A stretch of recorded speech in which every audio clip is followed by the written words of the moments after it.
all the stuff that happened last year, and yet it seems as if we've learnt nothing. We're back to square one.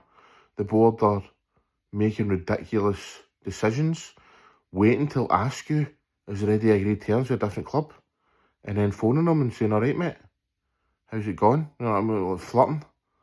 You know what I mean? It's like, what the hell, man? Why wait? Why did you not get the job done if you wanted Askew?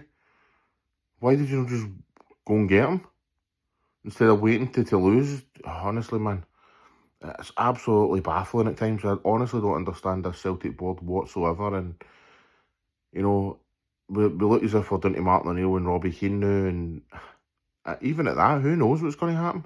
If this was what happened where they phoned Askew, you know, so that was, I mean, a number of days ago, because he only left last week. So, I mean, and is this going to spell how it's going to go on the whole summer?